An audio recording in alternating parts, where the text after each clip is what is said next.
warahmatullahi taala wabarakatuh. Alhamdulillahirabbil alamin.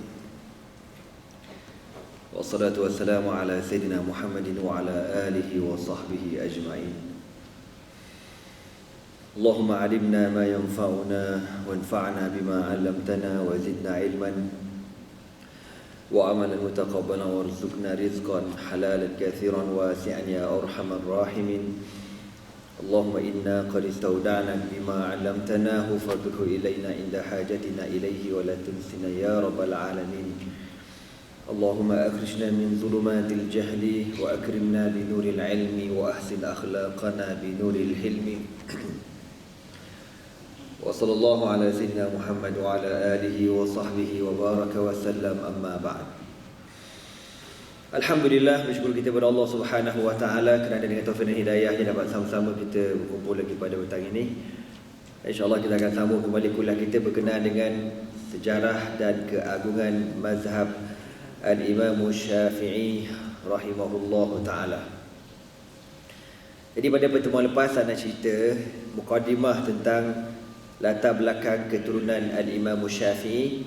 Jadi Imam Syafi'i ini kita dah cerita pada bulan lepas, merupakan keturunan Rasulullah sallallahu alaihi wasallam, dan gelaran Syafi'i itu diambil daripada gelaran moyang beliau. Nama beliau Muhammad bin Idris. Syafi'i itu moyang Muhammad bin Idris, panggil Syafi'i. Dan ada salah seorang moyang Imam Syafi'i bernama As-Sa'ib, merupakan orang Quraisy yang ditawan dalam perang Badar, kemudian masuk Islam dan menjadi sahabat kepada Rasulullah sallallahu alaihi wasallam. Jadi Imam Syafi'i ini bukan sembarangan orang, berketurunan Rasulullah sallallahu alaihi wasallam dan lahir pada tahun 150 Hijrah di Gaza, Palestin. Kebetulan mak dia datang ke Palestin mengandung, terus bersalin dekat sana, kemudian pulang semula ke Mekah. Okey, sambungan pada hari ini.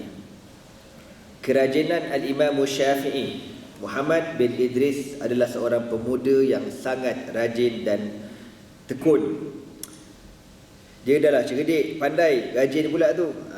Masalah kita dah lah goblok. Malas dah tu, akhir benar lah. Sebagaimana yang dimaklum, beliau seorang pelajar yang miskin, anak yatim, tidak mempunyai harta untuk belajar. Seorang anak yatim yang mana belanjanya diberi oleh ibunya yang serba kekurangan. Mak dia pun ialah ibu tunggal, tak ada apa nak dibagi ke anaknya. Tetapi Imam Syafi'i rahimahullah ta'ala mempunyai keyakinan bahawasanya menuntut ilmu itu tidak tergantung kepada kekayaan. Mana tak syarat nak jadi alim ni kena kaya dulu baru jadi alim, tetapi hanya kepada kemahuan yang kuat. Duit tak ada, tapi kalau kemahuan kuat nak belajar, insya-Allah dapat ilmu. Anak-anak yang miskin lebih kuat hati mereka berbanding dengan anak-anak orang kaya yang biasanya malas. Itu biasanya macam tu, bukan kebanyakan, tapi biasanya macam tu. Pengalaman tuan-tuan semua ada pengalaman lah. Tapi anda ingat masa belajar dulu kat Syria, dulu masa kita belajar tahun 90-an dulu, kalau orang yang belajar dekat Jordan ni, kebanyakannya kita kata orang kaya lah, tak tahulah sama ada, pasal Jordan duit dia tinggi kan. 1 dinar bersamaan duit kita berapa? RM6 kita, 1 dinar diorang. Kita orang dekat Syria pula duit lira rendah. Zaman kita dulu tukar $100 dapat 5,000 lira, 6,000 lira. Banyak lah tu. Asyuk. Tapi cara kehidupan tak sama. Kita pergi Jordan, tengok budak kita moden. Sampai anda pernah tengok budak kita ni, anda pergi ziarah diorang, tengok tengah main gitar, terperanjat aku. Ya betul ni, mengaji agama ke ni? Cek, bukan mengaji agama, mengaji, dia bagi kuliah adab. Kuliah adab ni kuliah bahasa Arab. Dia hanya belajar bahasa Arab, dia tak belajar ilmu syariat ni. Jadi dia punya hidup tu style macam agak liberal sikit tuan-tuan. Lepas tu bila kita tengok-tengok budak kat Jordan ni, bukan semua ya, tapi apa yang saya tengok dalam masa tu, yang berharta yang kaya ni beli parabola. Kan? Parabola tu. Jadi negara Arab semua ada parabola. Di Syria ni parabola tak tahulah. Kalau dah ada parabola dekat rumah tuan-tuan, itu memang jahanam lah, tak belajar. Parabola tu ada berapa channel tu? Beribu channel. Apa benda yang kau nak tengok, tok nenek semua ada dalam tu. Siaran planet Pluto, planet Marikh, planet Zuhal, semuanya ada dekat situ. Jadi bila dah kaya ni, nak belajar pun jadi rosak. Tapi biasanya orang susah ni, dia akan menghargai duit dia menghargai kan. Ana ada seorang kawan budak orang Indon masa belajar dulu. Kita tahu dah kalau lepas isyak dalam pukul 10, kalau ada orang ketuk rumah kita orang tu, kita kata tahu dah siapa. Buka. Member ni masuk rumah tu, kita kata, "Man, kau pergi tengoklah kat dapur tu kalau ada makanan." Dia memang tiap-tiap malam kalau dia ketuk rumah tu, mak dia cek makan lah tu. Dia memang tak ada duit, miskin, tapi belajar ya Allah punya rajin manusia. Alim, sangat-sangat alim, tapi orang susah. Ada yang macam tu. Tapi tuan-tuan, ada juga anak orang kaya yang berjaya. Anda ada kenal seorang korporat. Kalau tuan-tuan pergi Kampung Baru, tuan-tuan tengok Wisma Zikir. Tahu Wisma Zikir depan Masjid Kampung Baru. Dia tengah buat hotel tu. Owner dia Muhammad K apa orang panggil, Datuk K. Anak dia tuan-tuan, 2 orang belajar syariah. Dua-dua hafal Quran 30 juzuk. Dua-dua ni best student, budak bagus, budak cerdik. Walaupun bapak kaya, hidup dalam keadaan kemewahan, tapi bapak dia ni jenis tak bagi muka ke anak.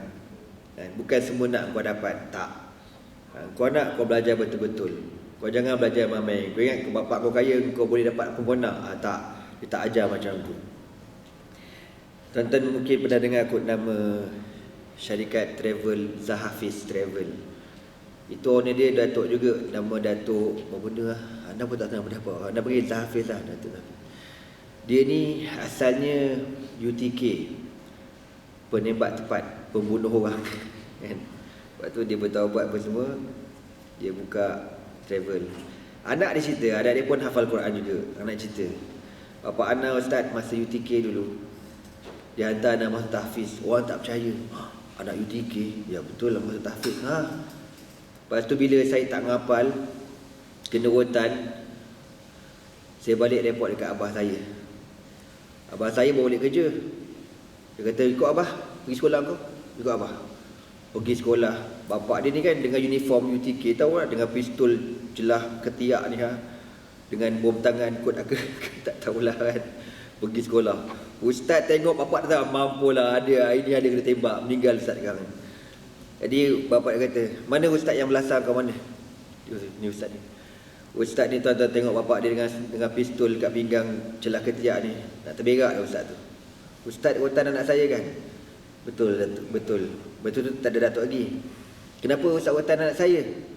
Sebab dia tak menghafal. Bapak dia kata apa tahu? Ustaz ambil balik rotan tu, saya nak tengok ustaz rotan depan mata saya sekarang juga. Full lain macam. Ustaz rotan sekarang juga. Ya betul Ji. Ya betul, saya nak ustaz rotan depan sekarang juga. Rotan kuat-kuat. Budak dia kata, ya betul bang, dah kena rotan dah tadi. Kau senyap kau, aku nak rotan. Dia rotan tu khabar kuat lagi. Rupa memang dia suruh rotan sungguh. Bukan dia kata, kau buat kau ngajar dengan anak aku rotan dah kalau kau berani, aku tembak kepala kau. Tak. Memang dia suruh rotan sungguh. Dia kata tak pasal aku kena double rotan dia tu, padan muka. Takkan buahnya tak bagi muka. Tak bagi muka. Zaman sekarang tak. Ada satu sekolah itu kita dengar kan, sampai nak disaman cikgu-cikgu. Sebab apa? Sebab denda budak-budak sekolah tu. Mau anak tak goblok? Mana boleh belajar ni. Sebab tu Imam Syafi'i kata, apa dia kata? Alamak, lupa pula. Anak tengok ada disimpan lagi ke tidak perkataan Imam Syafi'i tu. Imam Syafi'i kata, barang siapa yang tak sanggup menahan kegarangan guru. Saya cuba cari dia punya embatan bahasa Arab. Saya tak suka baca Melayu belasah ni. Man lam yazuk ta'mal murrah. Kalau ada lah.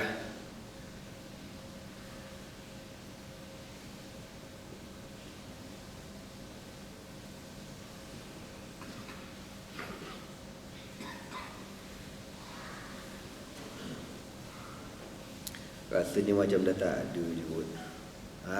Ni jumpa pun.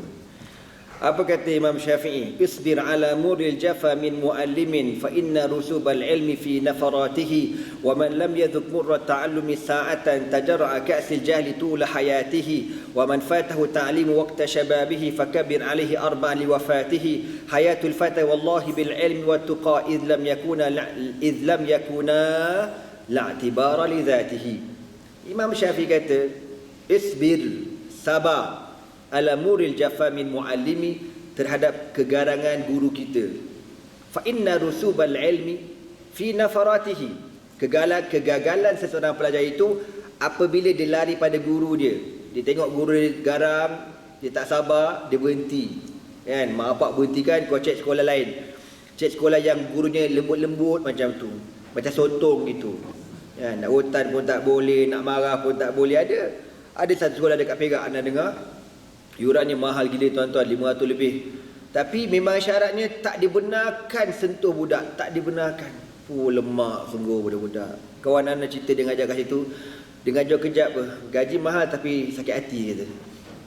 Sebab kita ni macam gitulah. Kan, macam kuli batak mengajar anak orang kaya ni kata. Fa inna rusubal ilmi fi nafaratihi, kegagalan ilmu itu bila kau lari pada guru kau. Wa man lam yadhuk murra ta'allumi sa'atan, siapa yang tak merasai kepayahan belajar walaupun sekejap, tajarra'a ka'sal jahli tula hayatihi, dia akan jahil sepanjang-panjang hidup dia. Wa man fatahu ta'lim waqta syababihi, siapa yang tak belajar time waktu muda, fakabbir alaihi arba'an liwafatihi. Kata Imam Syafi'i, orang macam ni yang tak belajar masa muda ni, elok buat apa?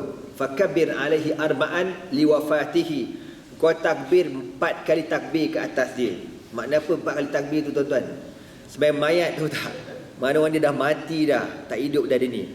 Hayatul fata wallahi bil ilmi wat tuqa, kehidupan orang muda demi Allah dengan ilmu dan ketakwaan. Idza lam yakuna, kalau tidak ada ilmu, tidak ada ketakwaan, la i'tibara li dzatihi, tak ada makna kehidupan kamu. Jadi tuan-tuan, sabar baru dapat ilmu. Kalau tak sabar, memang takkan dapat ilmu. Garangnya guru, bengisnya guru, sabar belaka.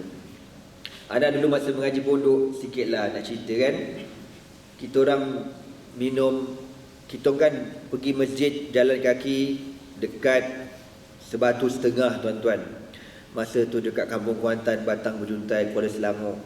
Ni cerita tahun 80-an. Ya Allah, panasnya. Panas terip jalan kaki.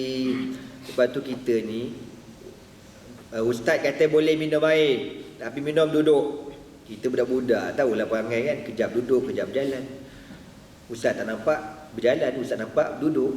Sekali itu kita pun ingat dah clear dah, pasal masa tu tinggal ada 3 orang aja berjalan. Kita last sekali balik masjid hari Jumaat. Punya panas, ya Allah kan? Kaki tu dah macam kaki Bigfoot dah, hancur dah kaki ni. Masa tu kan panas, nampak apa tu macam Fata Morgana tu kan. Kita budak-budak tak tahu tau, kita ingat air, kejar juga benda tu, rupanya tak ada. Sekali tengah berjalan 3 orang ni, beli air kat kedai. Lepas tu minum lah. Kita lain clear, tak ada orang kan. Okey lah, cantik, minum. Tengah sedut baik punya ni. Sekali dengan bunyi motor tau kat belakang. Pre. Kita orang boleh kenal bunyi motor tu. Punya berlambak motor lalu, tapi kita boleh kenal tu motor siapa. Motor siapa tu tuan-tuan? Itulah motor ustaz yang paling garang di dunia. Allah. Alamak, motor ustaz kat belakang. Ya sungguh. Kita tak paling kan. Ustaz tu semain lagi jauh lah. Dia semain dekat Masjid Kuala Selangor. Dia naik motor. Kita orang Masjid Kampung Kuantan, dekat sikit. Dekat pun 1.5 bang. Bengkak kaki. Dia lalu je kita je nampak aku tengah sedut baik dia. Dia tengok kita orang kan. Dia buat gini. Alamak, aku cakap, mampuslah aku, ya Allah. Bila dia buat macam ni kan, itu maknanya ajal semakin hampir. Anda ni doa, ya Allah, minta-minta lah ustaz tu lupa, ya Allah, minta-minta lah ustaz ni tak ingat, ya Allah, aku doa, tapi Allah tak makbulkan doa aku tuan-tuan. Lepas maghrib, lepas wirid, dekat atas surau, dia ni orang Banjar, orang Banjarmasin, garang gila. Dia kata, tadi aku balik semain Jumaat, Aku nampak ada 3 orang ikam minum jalan kaki. Aku tuan-tuan faham ke tidak aku cakap apa ni? Ni bukan bahasa Sakai tu tak. Ni bahasa Banjar. Aku balik masa Jumaat tadi. Aku nampak ada 3 orang ikam. Ikam tu budak. Minum air jalan kaki. Keluar dia kata. Alamak. Kita pun keluar sengi-sengi aku. Saya abang saya dengan seorang kawan. Dia pun kata ke seorang budak. Sinar. Budak tu nama Sinar. Sinar. Ikam turun ambil kayu api. Dia kata, mampus aku cakap. Ambil kayu api bang. Tak main lah rotan. Apa barang rotan. Kayu api. Aku cakap. Aku yang cakap buat mamai. Dia ambil kayu api. Bongong semua kata budak ni. Kayu api boleh lepas kita kapak tu kan. Bersama akak tu. Dia ambil kayu api. Dia lipas. Abang Ana kena 3 kali. Kawan seorang tu kena 3 kali. Ana masa tu kecil lagi. Kena sekali. Lemak. Kerana sekali melekat dekat dia. Melekat dekat dia. Kan? Macam nak tercabut kepala lutut. Apa dosa kami? Adakah kita merompak menyamun rogol anak ada orang? Tak. Minum berjalan kaki. Tapi tuan-tuan, saya tak pernah cerita dekat mak bapak saya. Tak pernah mengadu. Zaman sekarang ada macam tu. Oh dah lah. Baru kena ketuk ketampi. Sekolah tu dia dah biasa. Lepas tu bapak datang. Awak buat apa ke anak saya? Jom pergi balai. Alamak. Patut anak kau tak cerdik. Tak boleh. Kita kena sabar belajar ni. Okey tuan-tuan. Jadi Imam Syafi'i ni orang susah, sabar, belajar. Dia kata kat sini, nak belajar ni kena ada duit, nak beli buku dan sebagainya. Dia duit tak ada. Habis dia buat macam mana? Beliau mengumpulkan tulang-tulang kambing dan tulang-tulang unta yang biasanya banyak berselerak sesudah orang mengerjakan ibadat haji di Mina. Kan musim haji orang buat sembelih kan? Buat ke apa tu, raya haji. Jadi dekat Mina tu berselerak tulang-tulang kambing, tulang-tulang unta yang besar-besar tu, tulang-tulang peha tu. Dia ambil tulang-tulang ni, dia kumpulkan, kemudian dia ambil tembika tu untuk buat sebagai dia punya pensel dia untuk tulis atas tulang-tulang ni. Untuk dibuat tulisan mencatat guru-guru mengajar. Orang lain pergi masuk masjid bawa buku, dia bawa tulang. Bayangkan. Bawa tulang Syekh. Belum mendengar ucapan guru dan disalin di atas tulang-tulang tadi. Diperhatikan, dihafal mana yang patut dihafal. Pada satu ketika sehingga penuh sesak bilik beliau dengan tulang-tulang yang bertulisan itu, sehingga Imam Syafi'i tak mampu nak meluruskan kakinya sebab bilik dah penuh dengan tulang belulang.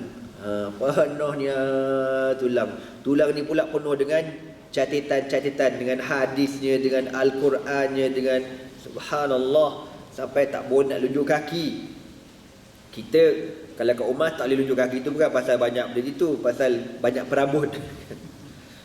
Akhirnya beliau memutuskan agar semua tulisan itu dihafal sahaja dan tulang-tulang itu dibuang keluar. Barulah boleh lapang bilik Imam Syafi'i. Jadi biliknya kecil, jadi dia pun hafal semua dan dibuang tulang-tulang tu. Barulah Imam Syafi'i perasan bahawasanya Allah berikan kepada dia, orang kata apa, hadis besar dalam ni kan, yang boleh isi lagi banyak maklumat. Kesemua yang ditulis dihafal, dan sesudah itu tulang-tulang itu dikeluarkan daripada bilik Imam Syafi'i. Lalu apa kata Imam Syafi'i? Al-ilmu fi suduri la fi suturi. Ilmu di dada, bukan di atas sutur, atas apa ni, garisan-garisan buku, kertas dan sebagainya. Tidak hairan dengan cara beginilah Imam Syafi'i menghafal Al-Quran ketika berusia 9 tahun dan menghafal kitab Al-Muwatta karangan Imam Malik ketika berumur 10 tahun. Okey, mencari ilmu di Madinah. Dia kata dekat sini, pada seperempat terakhir abad ke-2 Hijrah, abad ke-150, 100 lebih kurang lah kan, 160 Hijri, kota Madinah sedang gilang gemilang dengan ilmu pengetahuan kerana ramai ulama-ulama di kalangan tabi'in dan para sahabat yang menetap di sana. Di tengah-tengah ulama yang ramai itu ada seorang yang amat menonjol dan terkenal, iaitulah seorang ulama yang diberikan gelaran Imam Darul Hijrah, Imam Darul Hijrah. Darul Hijrah ialah Al-Madinatul Munawwarah, iaitu Imam Malik bin Anas, pembangun mazhab Maliki. Imam Malik bin Anas lahir pada tahun 93 Hijrah, iaitu 57 tahun lebih tua daripada Imam Syafi'i. Meninggal dunia pada tahun 179 Hijrah. Sepanjang riwayat Imam Malik ini diceritakan seorang ulama yang bersungguh-sungguh mengumpulkan hadis-hadis Nabi SAW. Beliau mengumpul dan menghafal sebanyak 100,000 hadis dalam tempoh 40 tahun. Allahu Akbar. 40 tahun 100,000 hadis. Tuan-tuan dah apa dah umur? 40 tahun dah? Cik, confirm. Berapa hadis dah hafal? Satu hadis pun tak lopeh, kan? Jangan cakap tuan-tuan lah, aku lagi teruk ah. Tuan-tuan boleh sabarlah juga, mana ada masa nak menghafal, kan? Hari-hari nak mengadap minyak petrol hari-hari. Macam saya ni, mengajar, menghafal pun tidak juga. Kata apa lah, kita menghafal lah, menghafal macam tu je lah. Tak menghafal sungguh, dia orang ni tuan-tuan. Menghafal matan, kan? Contohlah hadis apa? Nabi SAW sebut, ijtanibu sab'al mubiqat. Qalu ya Rasulullah, qala wa ma kunna, qala asyirku billah wa qatlu nafsi allati haramallahu illa bil haqq wa aklu mali yatim wa aklu riba wa qadfil muhsanati mu'minatil ghafilat wal firari yawm az-zahaf. Contoh kan, Nabi kata ada 7 dosa besar. Itu dia bagi matan, yang saya baca di matan. Dia hafal dengan sanad an. Contoh daripada Imam Malik. Imam Malik kan tabi'in. Nak sampai ke Nabi SAW, Imam Malik lahir tahun 93 Hijrah. Contohlah, dalam tahun 150 Hijri, berapa dah umur Imam Malik? Dan dia mungkin sempat dengan beberapa orang tabi'in. Ramailah tabi'in masa tu. Lepas tu tabi'in tu bersama dengan sahabat. Lepas tu baru bersama dengan Nabi SAW. Contohlah, antara Imam Malik dengan Nabi Muhammad mungkin ada dalam perantara dalam 10 orang lah. Contoh, kena hafal nama 10 orang tu. Kalau satu hadis, 10 orang tu kena hafal. Kalau 100,000 hadis, berapa ribu nama je nak hafal. Allahu Akbar. Anda pernah kena tuan-tuan masa belajar kat Syria dulu, yang mengajar kami ini namanya Syekh Sa'ad Al-Ghalayain, seorang ulama yang terkenal, datuk kepada Ustaz Muhib Syria yang datang biasa ceramah sini kan. Orang Syria yang cakap Kelantan tu, tu atuk dia, tu yang datang tu cucu dia, Ustaz Muhib tu, Syekh Sa'aduddin Ghalayain, tu atuk dia. Syekh Sa'ad ni tuan-tuan tua dah orangnya, pakai spek tebal, janggut. Kita kan masa belajar dulu, tok guru kita ni bukan macam bapak tau, macam atuk dah level kita. Cucu ni datang bawa tongkat, buka kitab. Dia ni punya hadis, dia bukan ingat matan dengan sanad. Aduh, dia boleh ingat. Dia demam je. Dan kalau dia ingat seorang tak apa, dia masalahnya periksa pun dia nak kita macam dia juga. Allah, Ana ni nak menghafal 3 hadis, nak ingat 3 sanad, nak bengong kepala, boleh sewil tuan-tuan. Kena pula sanad tu, nama perawi dia lebih kurang sama tau. Hadis pertama, hadis kedua, hadis ketiga, ada orang yang sama dalam sanad tu. An tu lebih kurang, aduh, lagilah demam. Saya ada seorang kawan dalam kelas. Dia ni budak baik, budak cerdik, pandai-pandai sangat. Tapi tak ada seorang pun boleh dapat markah 100 dengan Syekh Sa'aduddin Ghalayain. Takkan dapat, mustahil boleh dapat. Anda tak tahulah kenapa. Jadi budak ni, dia ni budak pandai. Sekali tu peksa, Anda duduk tepi dia. Sekali aku rasa macam ada gempa bumi tau, meja bergegar. Apakah apa hal janda, kata bergegar meja aku. Rupanya aku ni meniru tau. Budak yang cerdik ni, dia geram tau, pasal dia tak pernah dapat 100. Dia nak sangat 100, dia meniru lah. Aku nampak, lemah lah, dia meniru lantak kau lah. Syekh ni buat dek je.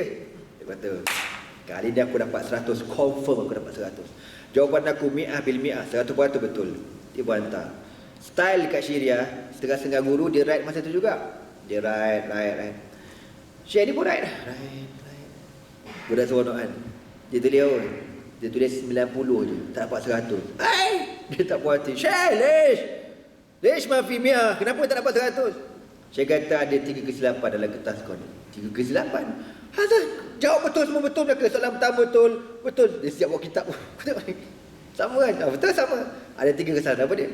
Yang pertama kau jawab, kau tak mulakan dengan Bismillahirrahmanirrahim. Tak tulis Bismillah. Tu buang markah dah kita. Lepas Bismillah kau tak tulis Alhamdulillah wassalatu wassalamu ala Rasulillah amma ba'd. Kau tak berselawat ke Nabi, kau tak jaga adab dengan Nabi. Ini hadis ni kau tahu tak? Ambil kau. Waktu kau dah jawab, kau tak tulis walhamdulillahi rabbil alamin wallahu a'lam bissawab. Kau tak tulis macam tu. Dibuang markah juga. Ambil kau. Takkan buahnya tak dapat juga 100 tuan-tuan. Kalau yang meniru pun tak dapat, buka macam aku yang cakap kan, confirm fail punya. Okeylah tuan-tuan, itu pengalaman kita belajar dengan ulama yang subhanallah alim sangat-sangat. Sempatlah belajar dengan orang macam ni Jadi Imam Malik menghafal 100,000 hadis. Jadi 100,000 tu dia tapis sehingga dia yakin hanya 5,000 hadis sahaja yang betul-betul sahih. Daripada 5,000 hadis inilah dia buat sebuah kitab bernama Muwatta' li Imam Malik. Dekat rumah saya ada kitab Muwatta' tu tuan-tuan. Lebih kurang tebal dia 5,000 tu. Dekat rumah saya ni lebih kurang tebal gini tebal gini. Yang ni baru 1,800. Tebal gini. Lagi beribu-ribu, lagi 2,000, 3,000 lebih tu tebal lain kan. Jadi itu nak kabur 100,000 tu tuan-tuan, dia tapis 5,000 yang dirasakan betul-betul sahih. Dan dibuat kitab Muwatta' li Imam Malik. Sahih Bukhari tu, Imam Bukhari ngapa banyak hadis tuan-tuan? 200,000 hadis. 200,000 hadis dia tapis yang betul-betul sahih lebih kurang berapa dia anggap betul-betul sahih, lebih kurang 8,000 hadis. Kita ni yang cap ayam ni jangan mengada-ngada lah. Dia kata ni hadis sahih ke tidak? Ini hadis ni hadis dhaif. Penampar muka betul. Tuan-tuan, hadis dhaif pun kita boleh beramal, tak jadi masalah. Yang tak boleh kita mengeluarkan hukum daripada hadis dhaif. Hadis dhaif tak boleh buat hujah, tapi nak beramal tak apa. Ada orang kata mazhab Syafi'i ni pakai hadis dhaif tak Ada benda kunut lah. Kan mazhab lain tak ada kunut kan? Kenapa mazhab Syafi'i ada kunut? Sedap-sedap dia kata Imam Syafi'i tak kenal hadis. Dia kata Imam Syafi'i guna hadis dhaif. Ni masalah orang kita ni. Kita tuan-tuan tak payah cakap banyak lah.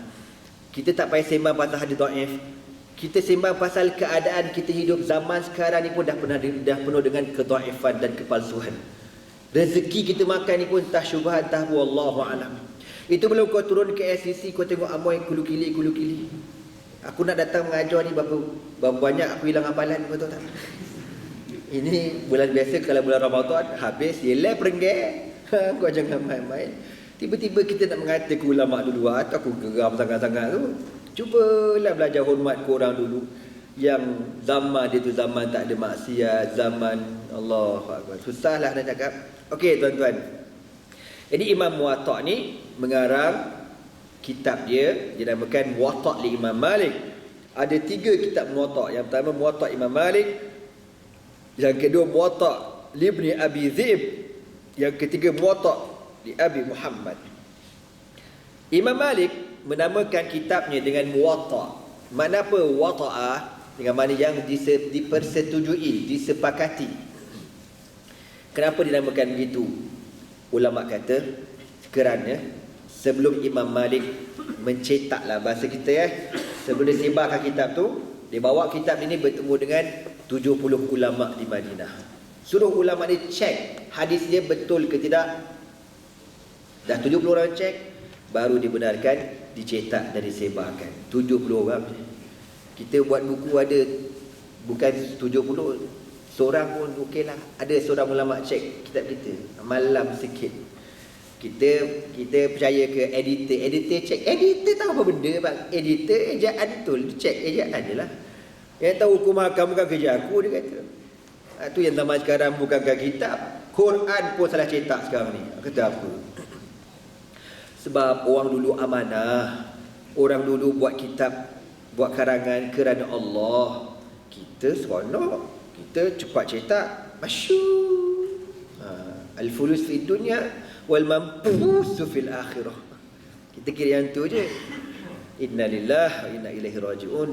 Tuan dah pernah baca Imam Malik ni, bila dia dah meninggal, orang buka lemari dia, rupa-rupa banyak lagi kitab-kitab yang dia dah buat tapi dia tak sebar. Sebab dia takut ada benda yang tak betul dalam kitab tu. Banyak rupanya kitab yang dia dah buat tapi dia tak cetak, dia biarkan. Gitu. Yang dia betul-betul dia sebar yang tu je. Muwatta Imam Malik setelah dipastikan sahih oleh 70 orang ulama. Itu masa tu level dia apa? Imam Darul Hijrah, ketua ulama zaman tu. Dan dikatakan satu istilah, dia kata apa? La yuftah wa malikun fil madinati. Tak ada orang pun berani mengeluarkan fatwa selagi mana Imam Malik berada di Madinah. Tuan-tuan pernah dengar tak cerita ni? Rasa pernah cerita kot. Lupa dah kan? Aku ulang balik dah semula. Cerita ni tuan-tuan, kenapa dikeluarkan istilah la yufta wa malikun fil madinati. Wallahu a'lam ya. Dia kata apa? Tak ada orang pun berani keluarkan fatwa selagi mana Imam Malik berada di Madinah. Kisahnya satu hari ada kematian berlaku di Madinah. Yang mati ni perempuan. Dan dimandikan jenazah perempuan ni oleh orang perempuan lah. Tengah-tengah mandi ya. Minta maaf cerita Jadi masa dia tengah gosok-gosok mayat ni, tiba-tiba minta maaf kak, minta maaf bang ya. Dia pun gosok kat bahagian kemaluan semayat ni. Tiba-tiba kemaluan ni ngap tangan dia. Kam! Kau jangan main. Alamak. Tak boleh tarik. Help me, dia kata. Tak boleh tarik. Gua tahu dah kena ngap. Sudah. Kecoh cerita dia dekat Madinah. Buang kelang kabut. Nak buat macam mana? Perempuan ni dah tak boleh. Nak tarik tak boleh. Macam melekat dekat kemaluan semayat ni. Ada kata, ada orang keluarkan fatwa, potong kemaluan si mayat. Mana boleh potong kemaluan si mayat? Tak boleh. Ada orang kata potong tangan perempuan tu. Kau gila apa nak potong tangan perempuan ni? Habis macam mana? Kecoh-kecoh tanya Imam Malik. Imam Malik kata apa tuan-tuan? Ambil rotan, kau sebat tukang mandi tu 70 kali sebatan. Alamak. Apa hal pula kena sebat pula ni? Sebat aja. Sebat 70 kali sebatan. Sebat habis 70 kali, bau dah dilepaskan. Bau boleh lepas. Baulah perempuan tu aku. Dia kata masa aku mandikan mayat dia ni, aku cakap apa tahu? Aku cakap macam pelacur je. Gitulah bahasa mudah ni. Kau kan qazaf namanya tu. Kan namanya qazaf tu. Ngap kena. Kau jangan main-main. Ya, jadi sejak pada tu orang pun tak terfikir. Ini semua orang panggil apa? Karamat yang Allah berikan kepada Imam Malik. Sejak pada itulah tak ada orang berani keluar fatwa selagi mana Imam Malik hidup di Madinah. Okey tuan-tuan semua.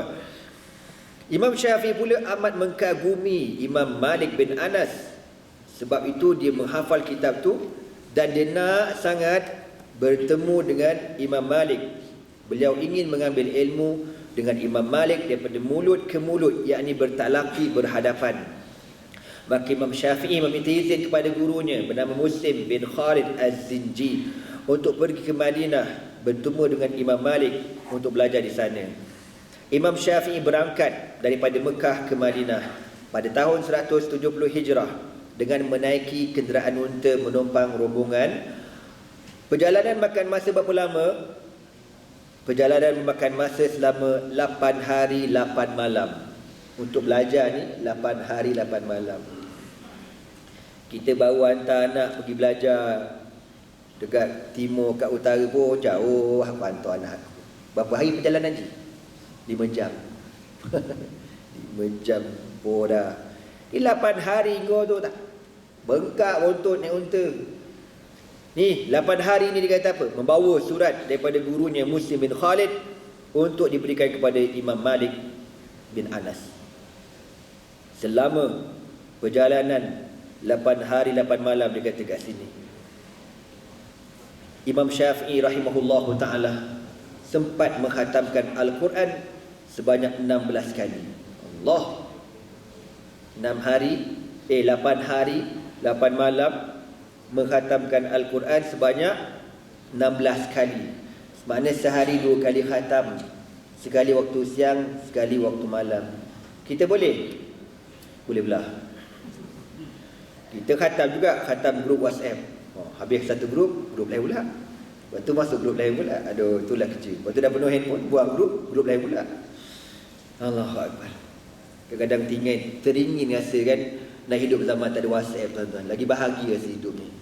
Ada WhatsApp ni, Allah, banyak masa buang sungguh. Tapi tuan-tuan percaya kan, sekarang ni ada orang yang masih lagi pakai handphone tak ada WhatsApp. Ada. Anda jumpa baru ni dekat Tasik Puteri. Dia kata, Ji, nanti kalau Haji nak datang sekolah nanti WhatsApp lah. Oh sorry lah Ustaz, tak ada WhatsApp. Aku tengok handphone ni, handphone zaman Jepun dulu tu. Zaman Majapahit tu. Nombor pun dah hilang, dah hafal nombor. Pakai SMS dia kata. Ada, mana dia boleh hidup. Okey, boleh hidup, tak ada masalah. Aman damai hidup dia. Tentang orang macam tu besok di hari akhirat tak ada soalan tuan-tuan. Soalan tak banyak tau. Kita adalah soalan SMS, soalan WhatsApp, banyak Syekh. Allahu Akbar. Okey. Jadi Imam Syafi'i menghabiskan masa sepanjang perjalanan nak bertemu dengan Tok Guru besar ni, khatam Quran sebanyak 16 kali. Sesampai di Madinah, beliau terus bertemu dengan YB Kota Madinah untuk bertemu dengan Imam Malik rahimahullahu taala. Tuan-tuan semua, jadi zaman ni nak jumpa ulama susah, lagi-lagi macam Imam Malik tu. Jadi nak jumpa Imam Malik, dia kena ada kabel. Imam Malik, Imam Syafi'i kena bawa surat recommend daripada YB Makkah. YB Makkah hantar surat dekat YB Madinah. Lepas tu nanti cakap kat YB Madinah, surat ni daripada YB Mekah, minta bawa hamba Allah simpulan bertemu dengan Tok Guru Madinah Imam Malik. Imam Syafi'i pun pergi jumpa dengan YB Madinah. Apa cerita dia? Ada cerita anda baca dalam kitab bahasa Arab ni. Dia kata apa? Faqadimtul Madinata fa ablagtul kitaba ila al-wali falamma qara'u qala ya fatan inna masyaya fi jawfi makkah ila jawfi madinati hafiyan rahilan ahwanu alayya min al-mashi ila babi Malik bin Anas. Bila Imam Syafi'i jumpa je YB Madinah tu, bagi surat khabar ke YB, saya datang daripada Mekah, bawa surat daripada YB Mekah untuk bagi dekat tuan supaya tuan bawa saya bertemu dengan Imam Malik. Apa kata YB Madinah? Wahai anakku, kalau aku diberikan arahan supaya berjalan kaki daripada Mekah ke Madinah, lebih aku sanggup daripada berdiri di hadapan rumah Imam Malik. Dia kata macam apa? Tuan-tuan faham tak aku cerita apa ni? Dia kata dia lagi sanggup orang suruh jalan kaki daripada Mekah ke Madinah, naik unta pun dah 8 hari 8 malam jalan kaki. Aku tak tahu lah berapa tahun. Dia lebih sanggup jalan kaki daripada berdiri di hadapan rumah Imam Malik. Kenapa? Kenapa? Dengarlah cerita ni. Maka kata Imam Syafi'i, Aslahullahu al-amir, ira al-amir yuwaju ilaihi liyahdur. Tuan, tolonglah. Lagipun surat ni saya bawa daripada YB Mekah, tolonglah saya nak sangat belajar dengan Imam Malik. Dah lama dia fikir, tak apalah aku cuba. Harap-harap kita berjaya insya-Allah. Fawa'adtuhu al-'asr. Kita akan jumpa hari ini lepas asar, kita akan pergi rumah Imam Malik. Wa raqibna jami'an. Fa wallahi lakana kama qala qad asabana turab al-aqiq. Fataqaddama rajul minna faqara al-bab. Jadi dalam rombongan tu kita pun lepas asar bertolak sampai dekat rumah Imam Malik. Kita pun ketuk pintu. Assalamualaikum. Assalamualaikum. Itu bunyi engsen tuan-tuan ya. Waalaikumsalam. Ya ada apa ya? Keluar bibik tuan-tuan. Dia kata apa? Fa kharaja ilaina jariyatun sauda. Tiba-tiba keluar seorang bibi negro tapi cakap endon, kita tambah. Ya mau apa ya? Fa qala laha al-amir. Jadi YB Madinah kata, saya YB Kota Madinah. Ya kenal banget. Saya ada bawa surat daripada YB Mekah, ada hajat penting. Bentar ya. Bibi masuk balik dalam rumah. Dia pun keluar, dia kata apa? Inna maulaya yuqri'uka salam. Tuan guru kirim salam banyak-banyak. Dia kata apa? In kanat ladaika mas'alatun farfuqha fi riq'atin yakhruj ilaika al-jawab. Kalau tuan-tuan ada masalah agama nak tanya, tulis dekat kertas, hantar, nanti tuan guru Syekh akan bagi jawapan. Tapi kalau tuan-tuan datang nak belajar hadis, tuan-tuan dah tahu hari bila pengajian hadis, bukan hari ini, sila balik. YB Madinah kata, kan aku dah cakap, tak pasal kena balik. Dia pun tutup pintu. YB kata, kejap bibi. Quli inna ma'i kitaba wali Makkah fihi hajatin muhimmah.